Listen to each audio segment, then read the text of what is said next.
Hi everyone, and welcome to A Stitch in Time.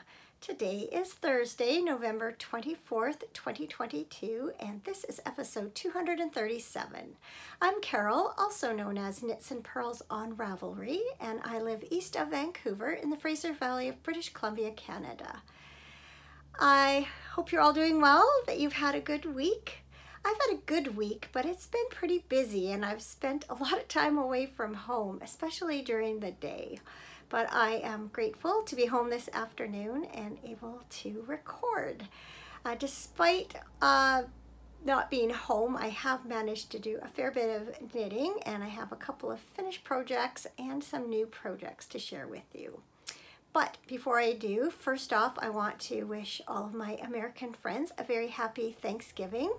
I hope you have a wonderful celebration with your friends and family. Second of all, just a reminder that the Year of the Stash Make-Along is taking place in the Stitch in Time podcast Ravelry group. We are nearing the end of the month, so the October Personal Sock Yarn Club is wrapping up.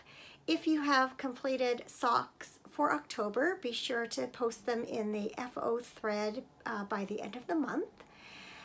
Which brings me to November. Apparently, I forgot to create an FO thread for the November edition of the club. But thanks to the friendly reminder from a participant, I have done so now. So if you have completed socks for November, be sure to post them in the brand new FO thread. I will announce winners for the October Personal Sock Yarn Club and the November portion of the Year of the Stash chatter thread on my next regular episode. All right, speaking of personal sock yarn clubs, I have completed my November socks. I knit these from Fiber Nymph Dye Works Bronzed Sparkle Base, and they are in the Sugar Plumbed colorway. I think this came out, so it was either last year or the year before. I fell in love with it right away and was really happy to get my hands on a skein. At the same time, I think it was, I purchased this mini of the Merlot colorway. It's the Bounce Base to add for complementary heels. So I'll bring this a little bit closer. It's my usual 64 stitch top down sock. It's a 2x2 rib. This time I did an Eye of Partridge heel just because I just thought it would be nice and just nice for a change. And then my usual rounded toe. So I'm not sure if any of the sparkle, I just caught a little glimpse of sparkle here showing up. But look at the beautiful colors. Reminds me of like a Victorian Christmas palette. That would be beautiful in a sweater. Lisa, are you listening? Anyway, I love this colorway. So I am really happy to have been able to get my hands on some, and now happy to have knit them up and be able to wear them starting next month.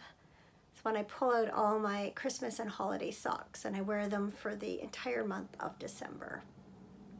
So yes, those are done. They are also a project for the Fiber Nymph Dye Works Make It Your Own Make Along. This is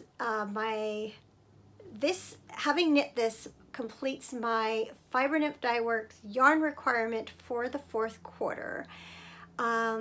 Last week I showed you a pair of scrappy socks and a scrappy hat that I had knit, and I thought with having knit these socks, I thought I would have about a 10-gram cushion. As it turned out, when I weighed all of my things separately, they added up exactly to 200 grams, which is the minimum amount I needed. And then when I stacked them all on my scale, it came to 201 grams. So I just squeaked in right under the wire on that one. But I am pleased to have done so, because having knit the minimum requirement in all 4 quarters, I'm going to qualify for a special skein of yarn. So that was a fun component to my knitting for that make along this year. And of course, also using up stash. All right, I thought it'd be fun to go ahead and open my December Personal Sock Yarn Club yarn on air. It's the final one of the year. It's so hard to believe. And I have absolutely no idea what's in here. I cannot remember. So let's find out together. Crinkle, crinkle, crinkle, as always.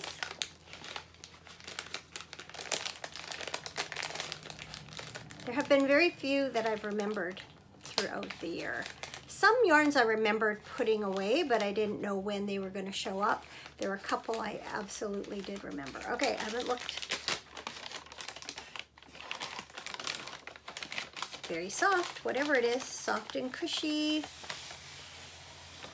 Oh, it's some West Yorkshire Spinners Christmas yarn. This is the Holly Berry colorway, which I think is color 6 possibly. Well, that's a coincidence. Wait till you see what I'm have for one of my new cast-ons. All right, well, that's good. Christmas socks, good to be working on Christmas socks during December. And obviously that was my thinking behind choosing this yarn for December. All right, my second finished project is my Stephen West Mystery Shawl Knit Along Twists and Turns, and I have filmed a little segment about that, which I will insert here. All right, at long last, here is my completed Twists and Turns by Stephen West. I made it from 3 colors of Cascade 220 fingering. The dark gray is 8400 charcoal, the light gray is 8401 silver, and the red is 9404 ruby. Before I talk more about the yarn and the shawl itself, I am going to do my best to show it to you all in one frame. Which is not easy to do because the shawl is very wide and I am not very tall. But I think if I stand on my tippy toes, I can do it. Isn't that crazy? All right, let's talk about the yarn. So I am super happy with my yarn choice, both as far as color goes and as far as the yarn itself.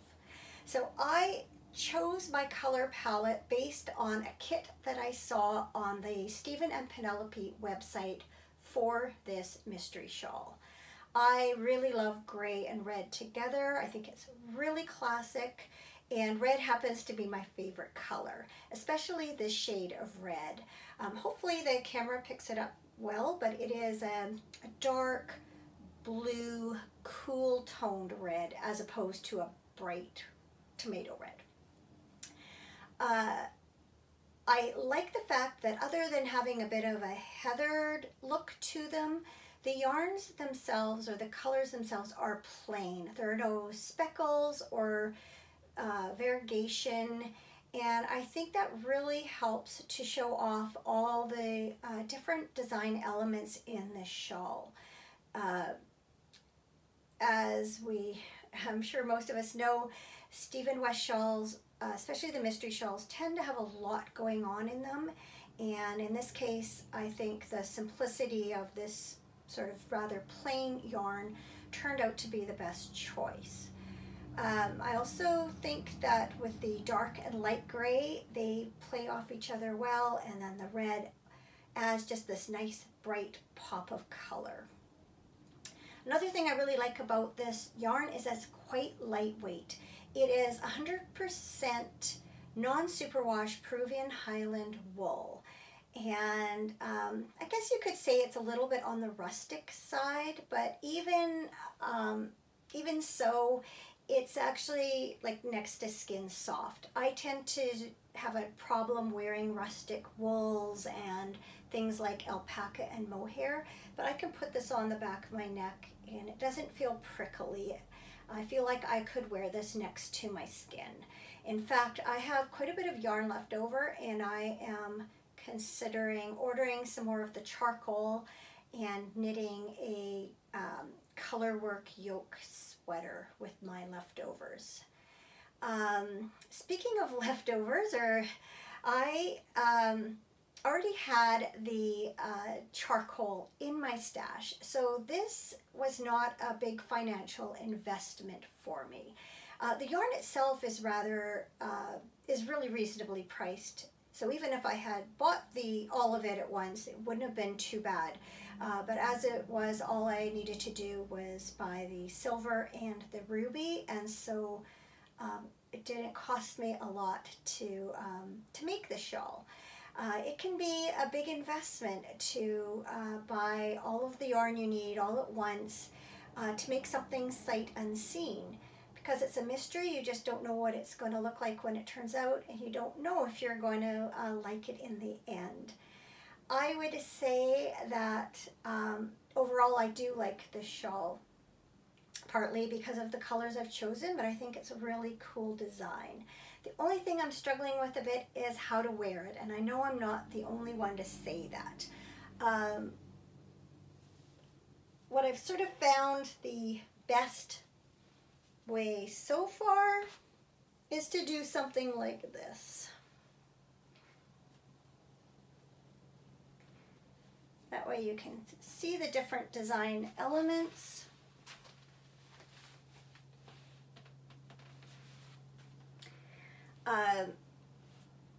The truth is, I don't know how much I will wear this outside the house anyway, although I think the red is the same color as my winter jacket, and it might actually look quite nice on it.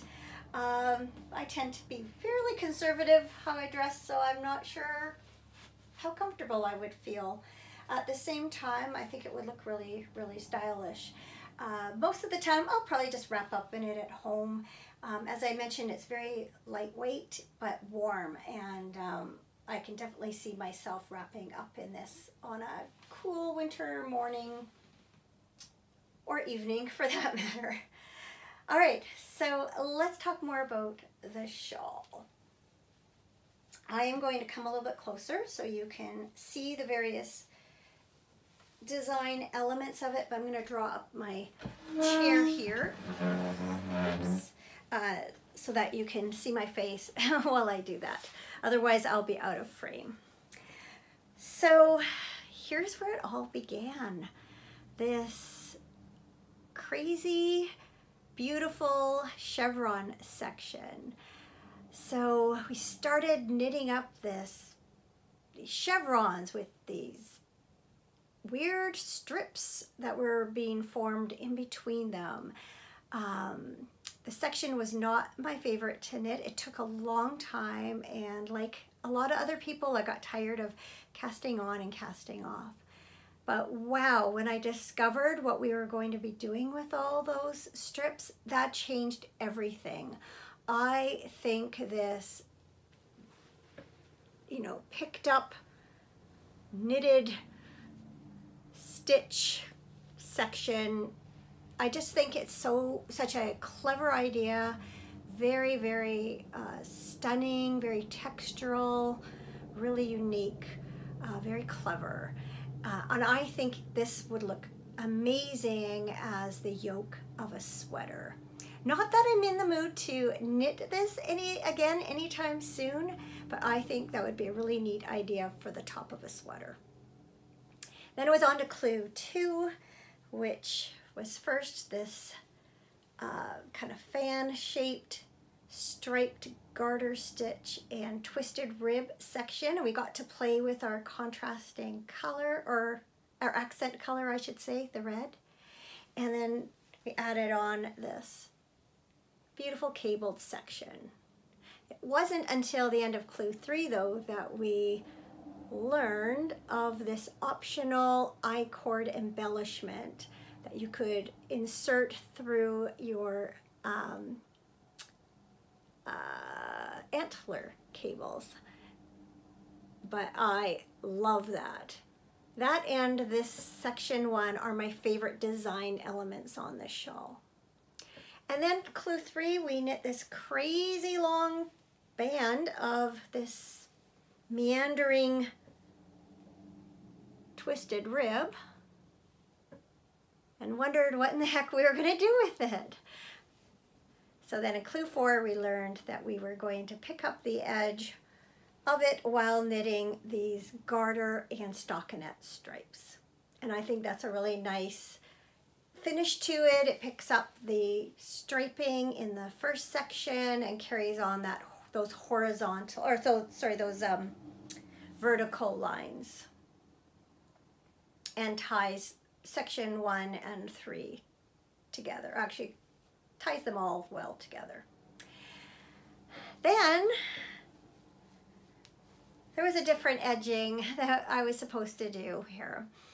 Stephen West continued the chevrons after adding a little bit of the accent color along the bottom. But as I mentioned last episode, I saw this alternate edging first on a thumbnail for a YouTube video for It Is Sarah, and then watched it and learned that she had gotten the idea from the Knitting Hobbit. And so I watched her episode in which she explained it and looked at her Ravelry page where she gives some instructions and decided to do the same myself. And I just love the way it kind of continues this swoop from here. I like that it anchors the last loops without having to sew them down. And I think the I-cord bind off is just the perfect final touch to tie in the I-cord bind off on this section and just tie all the colors together. I did a terrible job last week explaining what I did with my yarn for the I-cord bind off. So first thing I did, or the instructions were to do, was to work one row with the contrast color on the wrong side, all along the edges of these short row sections. So turn my artwork around. So I would have started on this end. Before I did, I fed my tail of my yarn through all the loops so that when I began working back, and I purled one through the back of the loop, purled one all the way across, and that mimicked the technique we had done in this section when we transitioned from the twisted rib to the garter stitch. It just gave a nice clean transition. So that was different than what Knitting Hobbit did. She did talk about feeding a length of yarn through each loop as you went, but I threaded it all through to begin with, and then worked one row on the wrong side on the back. Then when I got to the point where I had to do the I-cord bind off, I broke my yarn. I took the tail again and fed it back through the other direction, and then I wet spliced the two ends together and then began my I-cord bind off, and again just kept feeding that yarn through these loops, and that allowed the I-cord bind off to just catch these loops so that you didn't have to sew them or anything. The I-cord just went right through them and held them in place. So I hope that makes a little more sense. I tried to explain it a little bit on my Ravelry project page too. So yes, so there it is, my completed twists and turns. I definitely did enjoy working on this. I really like mystery projects. But that's two I've done now back to back, and I'm ready for working on some things that I have more control over. as far as the choice of projects. So I'm going to talk about some of those now. One disadvantage of recording at this time of year is that it gets dark earlier. So I'm hoping to be able to finish things up before the lighting gets too bad. It's already getting to be late afternoon. Anyway, the reason I started chuckling when I pulled that West Yorkshire Spinners Christmas yarn out of my brown paper bag is that I just cast on a pair of West Yorkshire Spinners Christmas socks. I needed another pair of plain socks to work on before December, and so last Friday night I cast on socks from this colorway. This is the Fairy Lights colorway. And originally I was just going to do, like I had done for the Sugar Plumbed socks, just do plain sock with a complementary heel. But when I was pulling this yarn out, I had it with this free pattern that I had received with the yarn. And when I saw it, I decided I really wanted to add the red to the cuff and toe also. And so even though I'm not technically using this pattern, I was inspired by it. So I've included a link to Winwick Mum on my Ravelry project page. There's no Ravelry project page for these socks, but I have linked her in my project notes.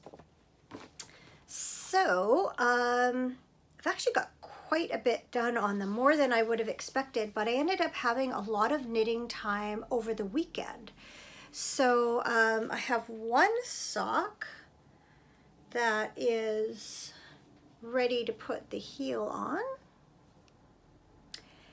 And then I have one sock that I have put the heel on and have just started decreasing for the gusset. So I think it's really fun, really pretty yarn. And I love those pops of red at the cuff and heel, and then as I mentioned, I'll do them at the toe also. So I'm not sure what colorway number this Fairy Lights is. I'll see if I can see it on the ball band. Maybe it's 849? Yeah, I'm gonna guess it's 849. And then I am using color 510 Cayenne Pepper for the heels, toes, and cuffs. And they go together very well, and it's actually one of the colorways that the pattern suggests that you can use for the contrast. So yeah, working away on those.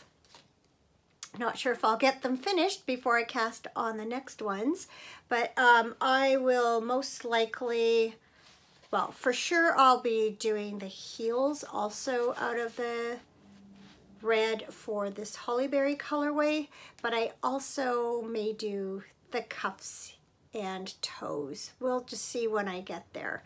I had forgotten that I tucked this away, obviously, but one thing I did, I knew I had owned this color. I just thought I had already knit them up and that they were tucked away with my Christmas socks. But I did just recently go ahead and order the last 3 years of the West Yorkshire Spinners Christmas colorways.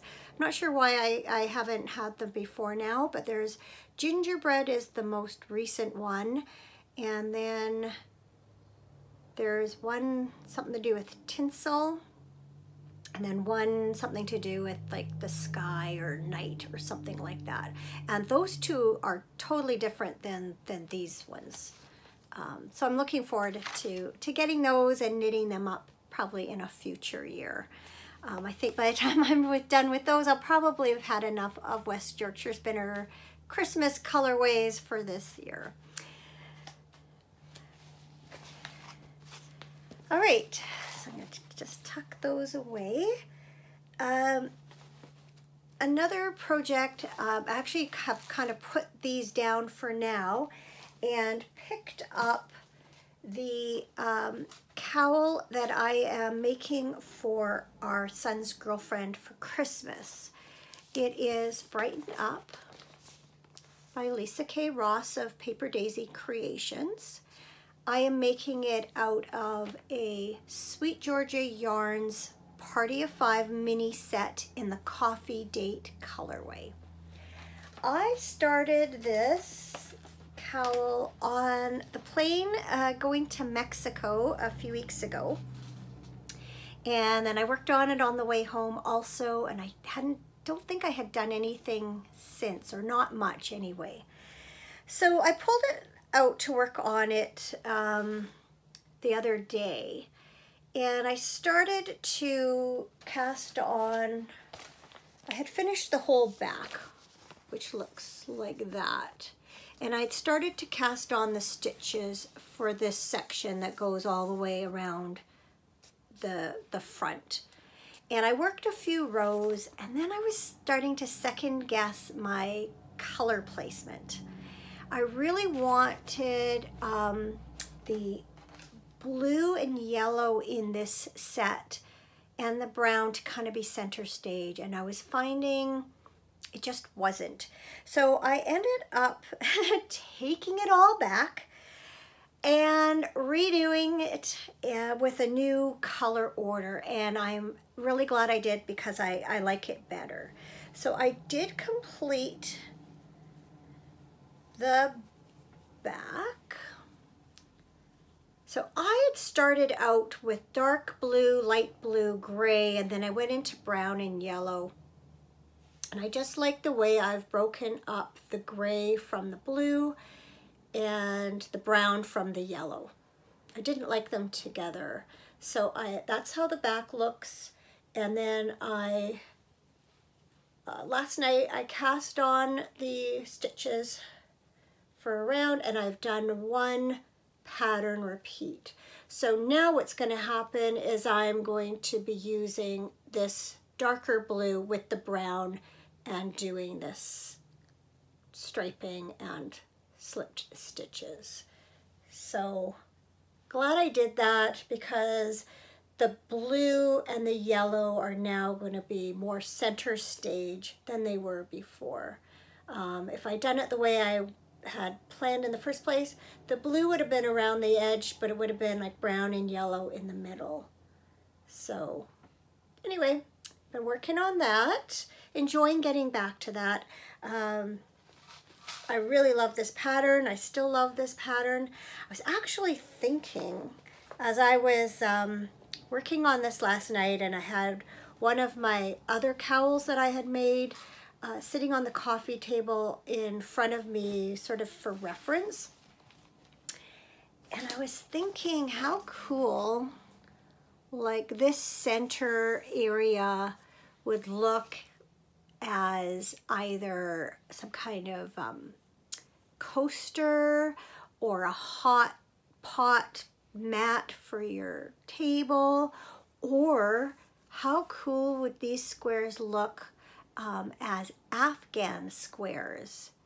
You would need, depending on whether you know, if you made them smaller, you might only need 3 colors for each one. And I just thought that would be neat. If I hold it closer, you can see all the texture, right? And the way the colors play together. Anyway, got my mind going.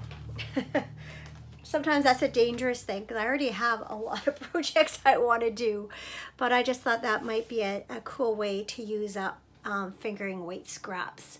And then maybe on the outside have a neutral color that you frame all of them with, so that they do have something in common rather than, you know, being all different colors. But that might be a fun idea. I'm looking for a way to use up more of my sock yarn scraps and haven't really committed to any scrappy project yet. I did do one of those mitered square blankets a number of years ago, and I love it. but I'm ready for another scrappy project.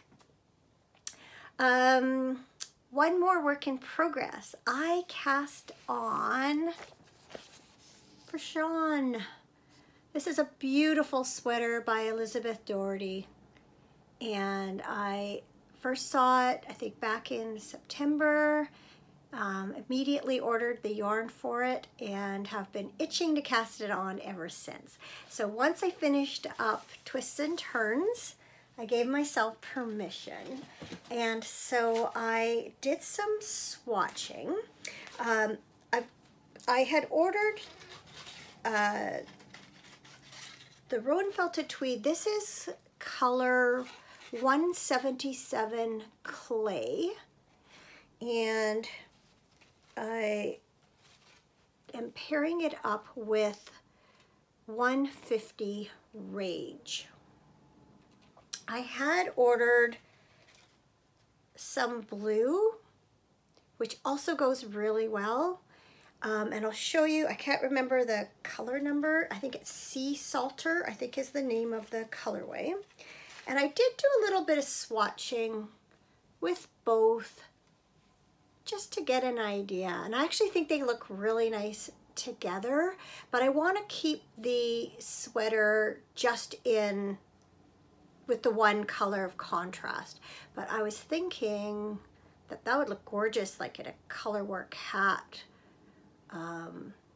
or mittens or something.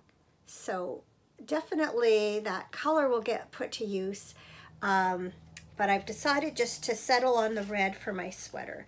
So I did cast it on.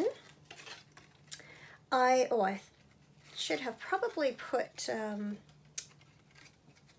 point protectors because I don't want to lose my stitches. They look a little precarious there.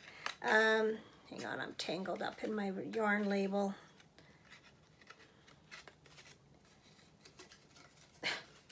Sorry.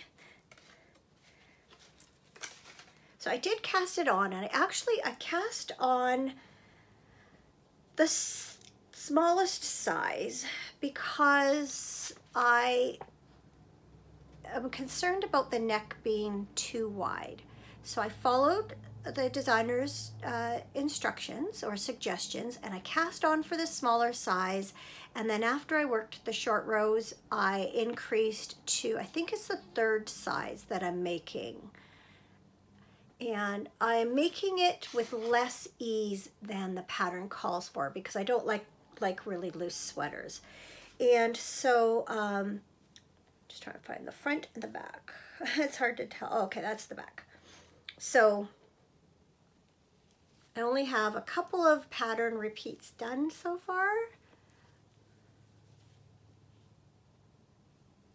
This is not traditional color work. I guess you would call it,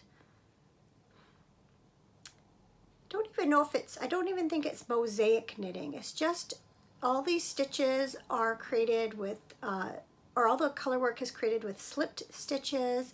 And then in this case, you're doing some cabling. Create a long stitch by wrapping your yarn an extra time, or doing a yarn over, I should say, before you do your stitch, creating more length anyway, and then this is done with cabling. So I like the way it's got the red around the neck, and then that is echoed around the bottom of the sweater, and I think bottom of the sleeves too, yeah. And then there's this slipped stitch, broken rib, I guess you could call it, and then into the stockinette. And so there are short rows, as I mentioned. I'm just really worried about losing those stitches off the back. So the back is a bit higher than the front. So yeah, not a lot. I made myself put this away when I picked up the Brighten Up because that is a gift knit, and I'm kind of would love to get that taken care of so that I can work on something like this without worrying, about it. With the Sean, I guess there are two options. You can do a longer A-line or a shorter straighter cropped, and I am going to do the A-line, but like I say, not quite as much ease as the original. And yeah, if you can see, I'm not sure how well it'll show up, maybe right there, you can see there's detailing along the edge of the sleeve there. So yes, so happy to be working on that. I've loved every stitch so far. The slipped stitch patterns are really fun, and yeah, I can't wait till I can kind of turn my full attention to that project. That is it for all of my projects. Now it's on to acquisitions. I had this wonderful package land on my doorstep this morning. It is from Sweet Fiber, who is a fairly local to me dyer. And while I was in Mexico, I had an email come up that there were pre-orders available for the Holiday Sock Club / Advent. And I was able to get in on that, and here it is. So it consists of 4 skeins of sock yarn, and then there's also some minis to go along with them, and I feel like maybe some stitch markers or something, but I can't remember. I could be wrong about that. This tissue paper is open at either end, and I have inadvertently seen 2 of the colors. So I am trying really hard not to be spoiled, so I'm trying not to look at them anymore. I've decided that I'm going to open this package on December 1st, and then I'll open one of the skeins of sock yarn the same day. And then I will open each of the 3 others a week apart. So I'll do December 1st, 8th, 15th, and 23rd. And that way the fun lasts for a good part of the month. So I am looking forward to getting a closer look at what's in here, but for now I'm just going to put the lid back on and just out of sight, out of mind.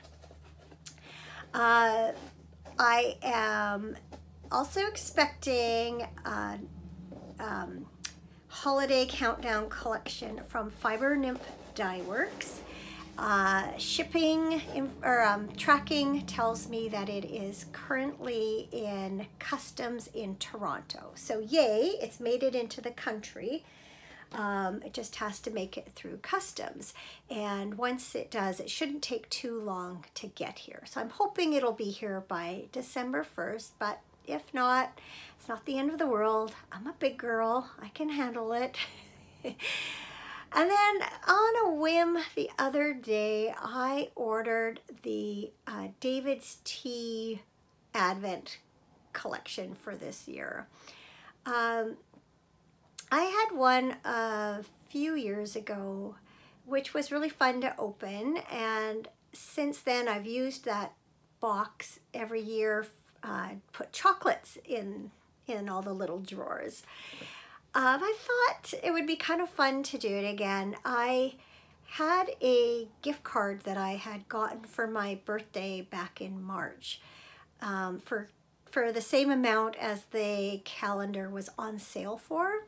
So I thought it would be a good use of that. I was going to buy another cup, but honestly, I've got a lot of David's Tea cups and I don't really need any more. The one I had my eye on, I kept watching for it to go on sale and it hasn't yet. So I thought, no, you know what, I'll just do the advent calendar instead. And so I got the shipping info for it, I think yesterday.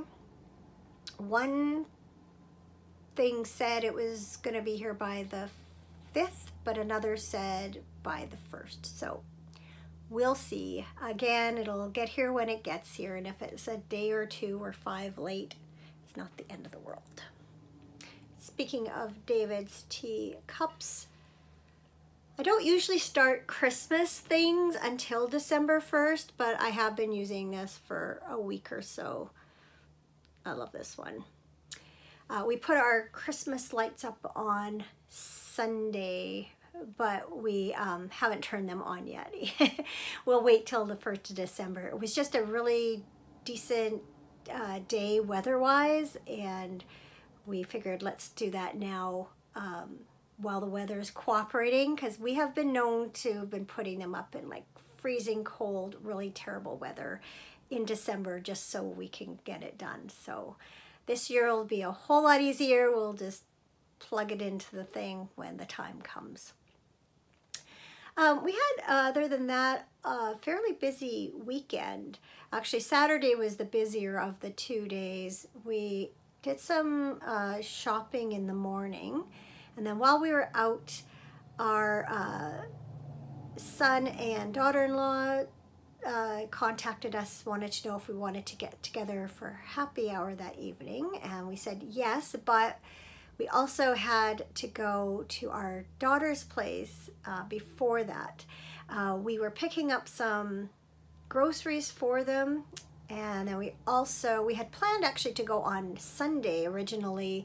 It was our grandson's 12th birthday on Monday, so we had planned to go Sunday after we got our haircut to go drop off his birthday present, but then we decided since we were going to go Saturday to bring those things by anyway, that we would do both. So we went and had a visit there, came home, unloaded groceries, and then and other things, and then our son and daughter-in-law came over, and happy hour turned into happy hours. They ended up staying, all evening. So we had a good long visit with them. We hadn't seen them for a few weeks, so that was nice to catch up, and that's one of the reasons I got so much done on my holiday socks, because on my Fairy Lights socks, because I had lots of visiting time over the weekend. And then on Sunday evening we watched the Elton John concert that was live streamed from Dodgers Stadium. It's his last, supposedly his last show in North America. We had tickets to go see him when he was here in Vancouver, but unfortunately, or fortunately, depending on how you look at it, we were in Mexico at the time, and so we ended up giving the tickets to our younger son, and we missed out. So I thought this would be kind of a, well, not exactly a substitute for seeing him live. It gave us a sense of what the concert was like. It was long. We actually started watching it, and then we paused it a few times, and I can't even remember why, just different things we had to do. And then my husband was just getting tired, so he ended up going to bed, and I ended up staying up and watching the rest of it. So I think it was about midnight by the time I finished watching it, but it was really good. And now I feel okay. I didn't see him live, but I sort of saw the next best thing. I'm just gonna look at my notes here. Yeah, other than that, yeah, I've been continuing to do after-school care for our younger granddaughter. I was doing that last week and this week. Ended up with an unexpected free day today because our older granddaughter was staying home from school, so she was able to pick her up and look after her until their dad gets home. So that was a bit of a bonus for me. I had planned to record this morning and then sort of edit over the course of the evening and tomorrow. So that gave me just a little more leeway today. But it is a professional development day for teachers tomorrow, and so I'm actually going to have our granddaughter here all day tomorrow and watch her.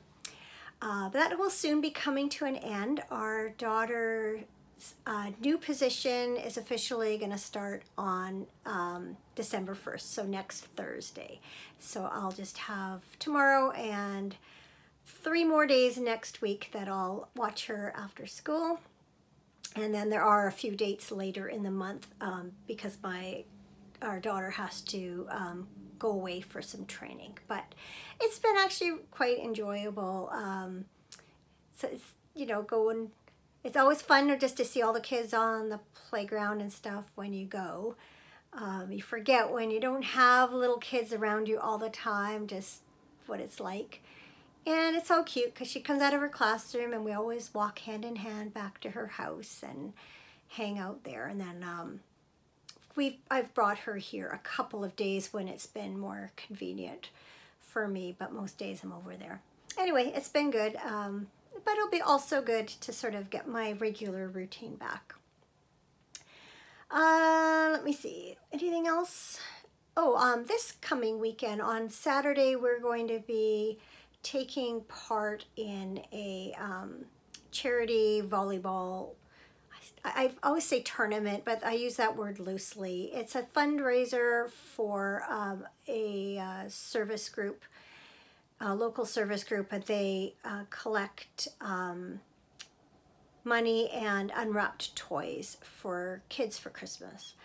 And so we've put together a group of friends and we'll play 3 games over the course of Saturday. They don't count for anything. You don't actually have any sort of playoffs. You just literally play this other team few games till your time runs out, and then do that 3 different times over the course of the day. We've done it for a long time now. We missed out last year for some reason. I know we went and watched one of the games that our friends were playing in, and I'm not sure why we didn't do it last year. Maybe because COVID was still around and we were reluctant to be exposed to it. I can't remember. Anyway, we are doing it this year, and that should be fun. Still curling. The last couple of weeks I have spared on Wednesday mornings, so those teams have done better than our team. We had a terrible game Monday night, our team, but then had a really good game with the team I spared with yesterday, and the week before that, the team I spared with won too. So, and I seem to be curling better on the Wednesday mornings, but why, I'm not sure. That's just the way it is. But anyway, still enjoying that very much. That brings me to sort of the month ahead. So, and I guess I'll include my something good here. My something good I wrote down is anticipation of Advent or the lead up to Christmas. I'm not really religious, so I'm not observing Advent in a traditional religious way, but I do enjoy that lead up to Christmas. I'm enjoying the holiday collections. I love opening a little something every day. I am also planning at this moment to do Vlogmas again this year. I may look at doing, I may revise how I do it. I may not end up doing a video every single day. I'm really trying to lead up to these holidays without a lot of stress and panic. And recording every day and editing, etc., does take a fair bit of time. On the other hand, I really enjoy it. So we'll see. I'll participate in some way, shape, or form. I'm also in that same vein thinking about projects as far as Advents or holiday collections go. And my plan right now, well, obviously I have 1 pair of holiday socks on the go. I'm going to have another starting December 1st. And I'm also going to be opening up my holiday sock club, the first skein of that December 1st. So I'm thinking about potentially just sticking to socks as holiday projects this year and just enjoying opening up my Fibrenymph Dye Works collection and then deciding what to do with it once I see all the yarn and colors together. That's what I ended up doing last year, and that's when I ended up weaving this beautiful scarf, and I was so happy I'd ended up doing that last year. So I have a feeling that's what I'm going to do again this year, is just open them up, enjoy looking at them every day, and then once the holidays are over, give some thought as to what I want to make out of them. I don't have a lot of gift knitting or making that I have to do. I do have that cowl for my son's girlfriend. I also have a couple of project bags I want to sew up. Other than that, there's nothing planned. So I'm kind of hoping it stays rather somewhat relaxed throughout December. We are going to have some guests here over Christmas, some family. My sister from Toronto and her husband are going to come and stay with us and be here for Christmas dinner. And then also my mom. She may end up sharing her time between our house and other places. Most likely just another sister, because two of my sisters are going to kind of be away. There's 4 of us that live locally. So may or may not have her here the entire holiday while she's here, but she will be here for Christmas dinner. So I definitely have some preparations to do, getting ready for guests. My house, certain rooms are really needing some attention. So I'm gonna definitely have some house cleaning and organizing ahead for the coming weeks, and that will cut into my crafting time. But they're the priority. Anyway, I think that is it. Looking around, I think that's it for this week.